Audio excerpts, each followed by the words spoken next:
How's it going, Framer nerds? Everyone ready to geek out about all things Framer? Today we're not going to be, well, at least my presentation is not going to be about design specifically. We're going to focus a bit more on the marketing side. So yeah, really excited to share. Just wait for everyone to get settled in. Nice one. Okay, so when Chris started, he got a feel for the room. I saw a lot of Framer designers, a few devs. I want to know if there's a couple of entrepreneurs, business owners in the house. Woohoo! Big up to you guys. It ain't an easy journey. I know, I've been there. But yeah. So yeah, we've got a mix of people, which is really exciting because what I'm going to be covering sits sort of in the intersect of design, marketing, and product, which is, drum roll, analytics, right? Fun times. Who likes analytics, by the way? Anyone likes data? Woo. Yeah, good stuff. Very positive for something as boring as data, but no, let's go. Woohoo! For anyone that doesn't know me, my name is Omar Farouk. I'm a designer turned startup founder. I founded Glorify.com just 3 months ago. I sold it to Lead Pages. It's a graphic design tool for marketers and entrepreneurs. I currently work there as director of product assets at Lead Pages, which is fun. We're building, also by the way, we're building a web builder too there. But it's AI focused and it's not for designers, it's more CRO for marketers, right? So leading that team, that's fun. I'm also building Blitzit on the side, which is like a little personal productivity tool. And that's what we're going to be focusing on today because there's some nice, sexy traffic coming to the site that we'll kind of look into. But I'm also part-time creator on Instagram, TikTok, and YouTube. So if you're interested in my journey, trying to, achieve breakthrough success, which I'm hopefully getting to, follow me, give me a follow, or fail equally. Who knows? Let's see. Okay. I am going to pull up my analytics dashboard for Framer. Let me mirror wait a minute. Okay, so this is my Framer site for Blitzit. I find that, I don't know if you guys agree with me, but analytics is one of those hugely underrated topics, especially for designers. And I've led design teams. I often find that I'm a designer as well, by the way, and I find that we are biased. We are just fundamentally biased, and we're not really looking to problem solve, look what's happening under the hood, and then make decisions based on that. Oftentimes, you just want to throw a pretty gradient, make the button pop, make a nice little glow effect, and we think our job is done, and hopefully that would help convert people better into customers, but that often isn't the case, right? And so that's what I want to focus on today is that how can we actually use analytics to make better design decisions and drive real results, not just prettier buttons, right? So yeah, let's jump in. Now, if you've been following Framer, recent product releases, Chris covered a couple of them. Of course, a lot of the design aspect tools like Workshop and Wireframer is super cool, but they also released a bunch of updates on their advanced analytics, right? Which is super nice. Let me just pop into that. That's our data. So quick overview, advanced analytics on our Framer site. You can see we got some nice data coming in. 7 visitors. One of you in here, maybe? No? But yeah, 7 visitors right now, which is kind of cool. 61,000 in the last 30 days. This rollout, this overview came out, does anyone know the date? It was like fall, I think, in autumn. So it wasn't the recent update. The recent update was funnels and A/B testing, which is super nice. We actually have Mixpanel, which is a robust setup. And you can see we've got some really nice data coming through from website traffic, website conversion. Mixpanel is awesome for this stuff. You can really dial into the data. And we also can connect this with our app data as well. So people working with our app and we can see where they're clicking. So yes, we have robust analytics with Mixpanel. We also have Profitwell. We have all these tools, but why are we still finding ourselves going back to Framer's analytics? And what I find that's really unique about Framer is that it's so, in a pristine way, extremely simple to get a high-level overview and make quick decisions, right? This dashboard alone, we can see our sources. This is what they rolled out in fall. I can switch my sources based on UTM. And then, for example, I can say, how much of our traffic is coming from right now from Instagram and Facebook ads. We're investing about $30,000 a month on Instagram and Facebook alone. So you can see that beautiful traffic coming from those two sources. And then I can use that data to then minus that on total unique visitors, pop that into what we use is a funnel tool, calculating tool called Funnelytics, which is super useful. And we can start to map out our data. This is what we used to use, right? To visually see, we go to Framer's Analytics, we take that data, we plug it in over here, and we see, okay, how well is our marketing performing and how much revenue are we making and where are the bottlenecks, right? Which is super nice. But since they rolled out funnels and A/B testing, I'm finding myself going to Funnelytics and Mixpanel less and less and less. Our performance marketer likes to poke there. Some of our engineers like to kind of have a look to see what people are doing.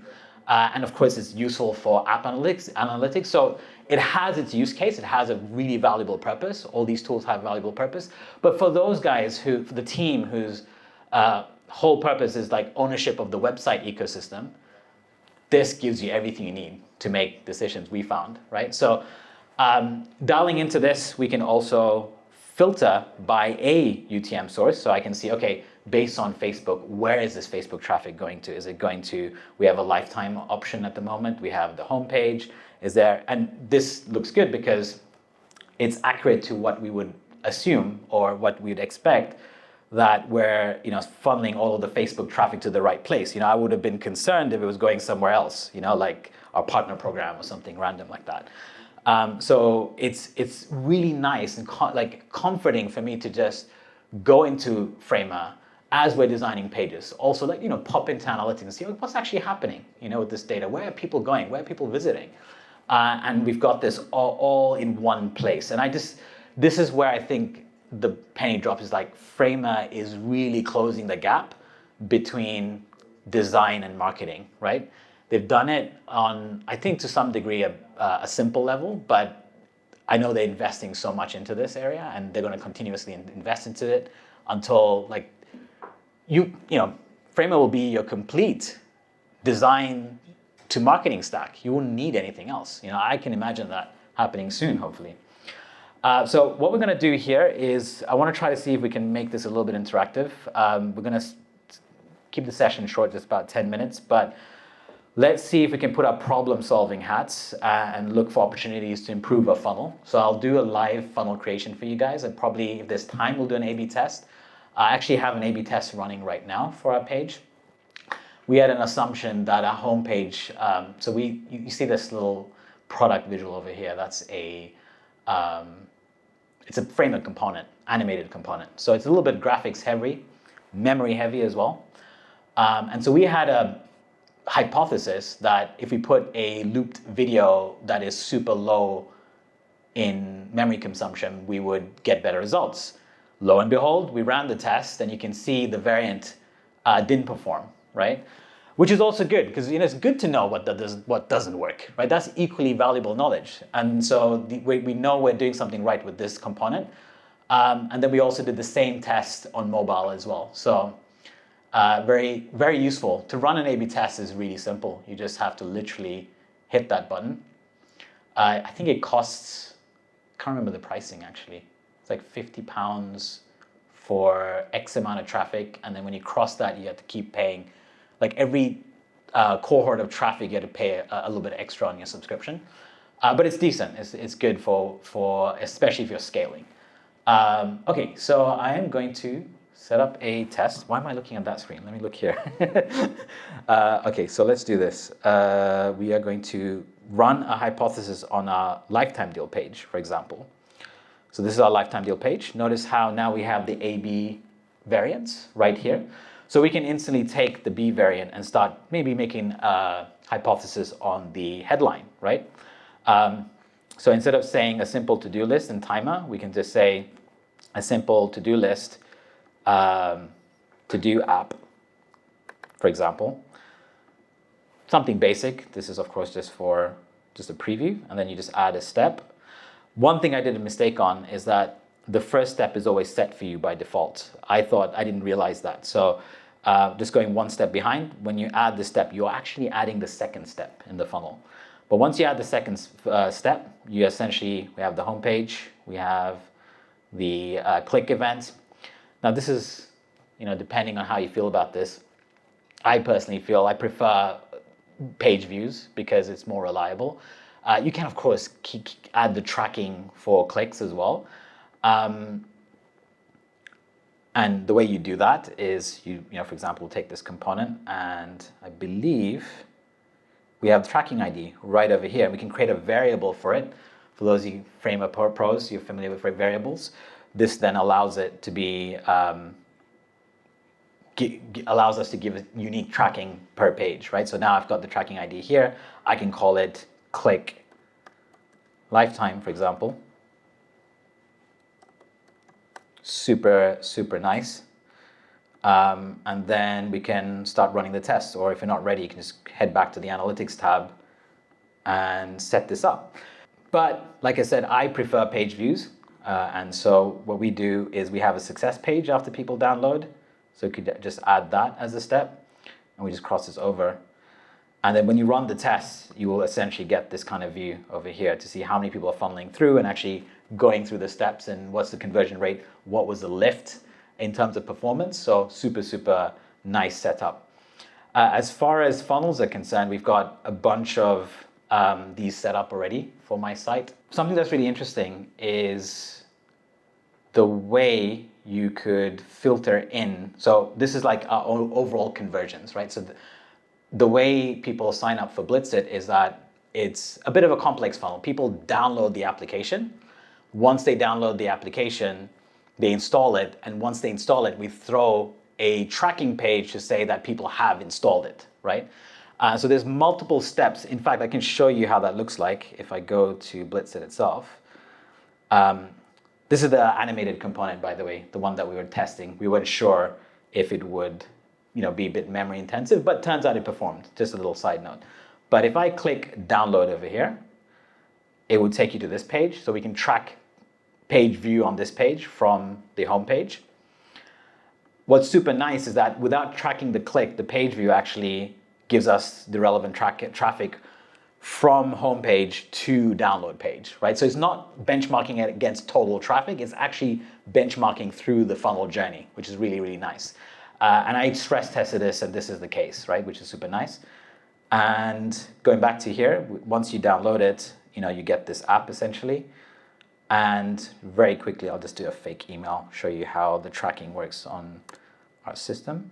Fantastic. And from here, we go to the email, we log in. Hope this works. So this is a tracking page. So as soon as someone goes to the email, click the login, we're tracking that event to say, okay, someone actually downloaded the app and logged in. And then once they go through the onboarding, they try to purchase, for example, or they go to our upgrade button. We have this offer, for example. If they purchase and go through the purchase, we throw another success page. So all these pages are annoying, right, for users, but they're necessary because we just need to know what's happening, right?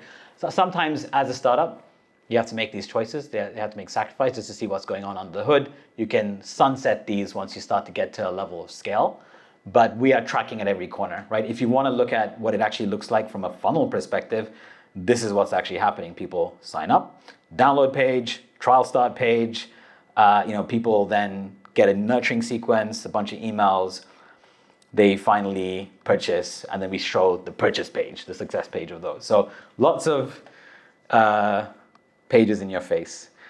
And the reason I'm showing you that is because that's this funnel over here. So we have view home, download app, they go to the download page, they download the app, they sign up, they go to the get started page, and then they finally go to all purchases, right? Now I want to ask anyone here very quickly, what do you feel is the bottleneck? It's pretty obvious, but show of hands, do you notice any clear bottleneck that we could address?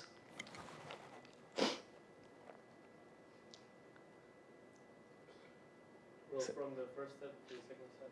Yeah, what's wrong with that, do you feel?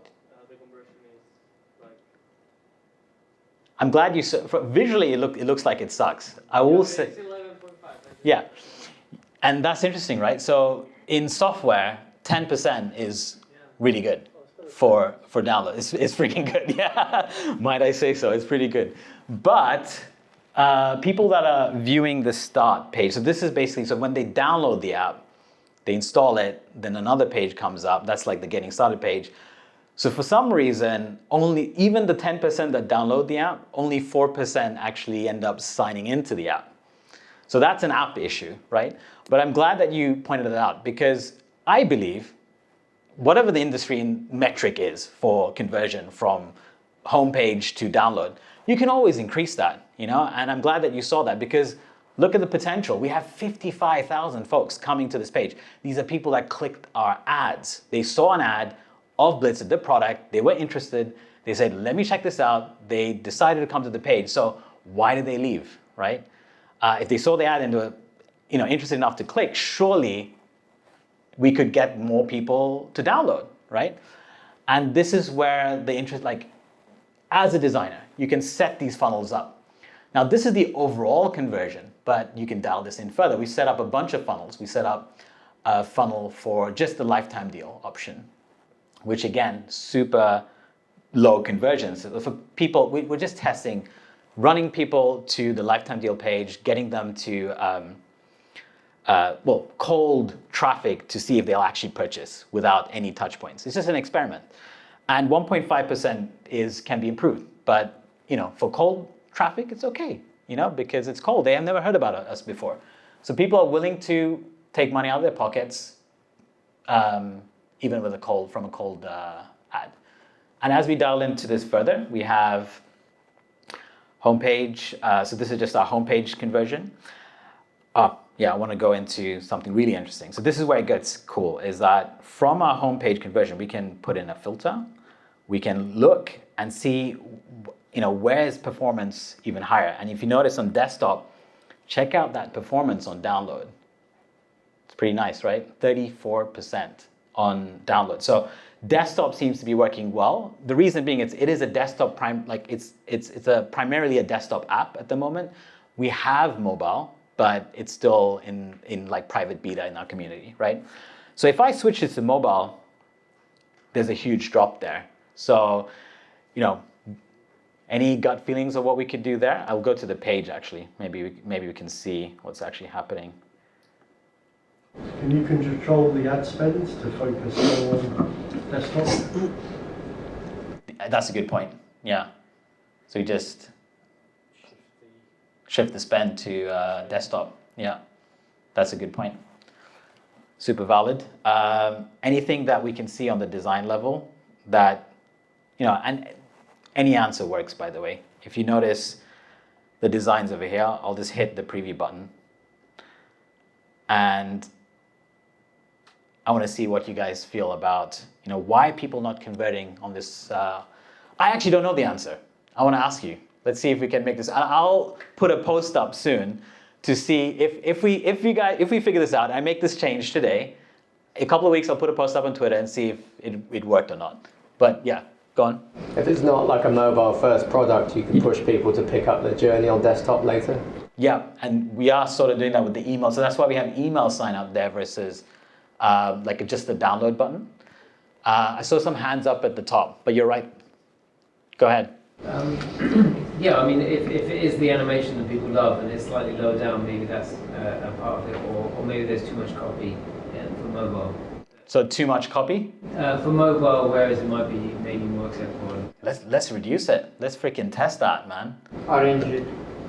Sorry? Simple arrangement, animation first, copy then button.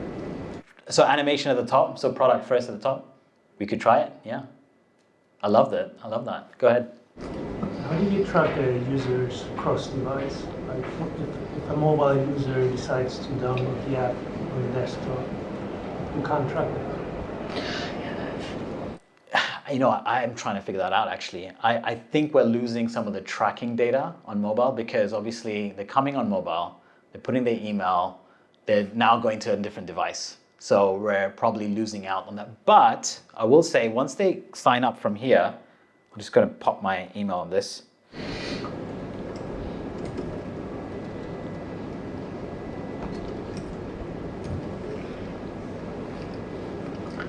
we're going to redirect them to the download page. So we are tracking that download page again, right? And now they also get an email on their inbox with the link to download the app. So this is why when they get back to their desktop, they still have that email in their inbox. But Mixpanel will merge both sessions, even if it's like. Mixpanel is doing that for us. Yeah, exactly. Unfortunately not, yeah. But the thing is, our designers, or even me, we're lazy. We don't want to go in Mixpanel. We want to see what's happening, but you're right. Like logically, that's probably a better choice. Yeah. Very, very small thing, but I would maybe, because if we go back to the screen before, there was two, there's a CTA in the top bar, and then there's one in the header. Yeah. So you could remove the header until people scroll down past the hero section. So, sorry, can you repeat that? You've got try for free at the top, and Yeah. then try for free in the middle. Just get rid of the one at the top until people scroll down, and then they can see. Only when they scroll past the first CTA. So no CTAs until they scroll Well, no, just one. I mean, at the top? there's two now.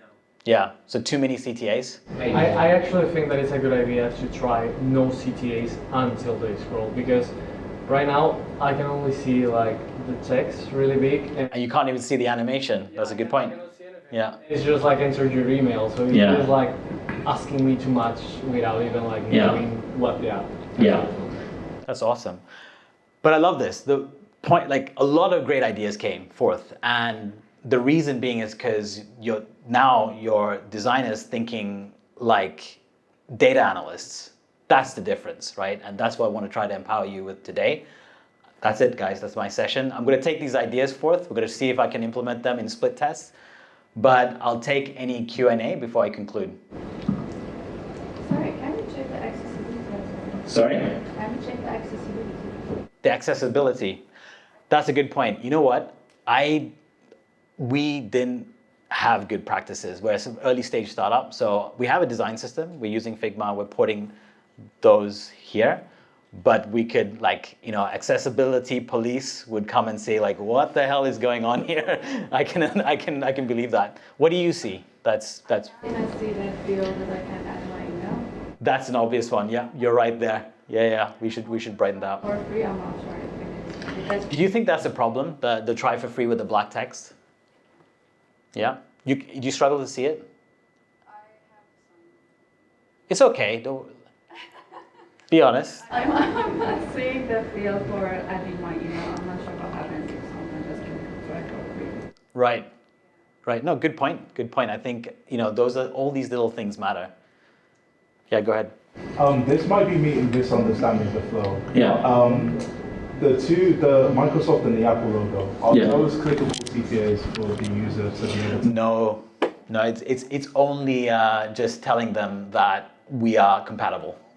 Okay, right. But you're right. I mean, we do have the app on Microsoft Store now, and we should probably link that back to Microsoft Store, but we don't have it on Apple, so it's kind of like a mismatch of user pattern. So I don't know if I want to do that. Because one thing I noticed, one thing that comes to mind is for any developers here, Visual Studio Code, when you go onto Microsoft's website, the first thing you see on their download page is two separate links where Microsoft users can download a link for their own native OS. And Right. Mac users can also download the link for their own native OS. Mhm. Those two links are right at the top of the page. Really? Okay. So I was thinking in terms of conversion. Social proof, and people would be more comfortable going straight to the app stores, right? Yeah, Yeah. I like that. Yeah, you're right. No, I agree with you. Text the device as well, so you can present the Yeah. correct CTO. Yeah. because entering your email, I feel for the users who are a bit lazy, that's one extra step. You're right. Yeah. Good point, man. Good point. Love it. I will conclude that this was like a secret ploy to just get free advice. That's what it was. Thanks, guys. Appreciate it.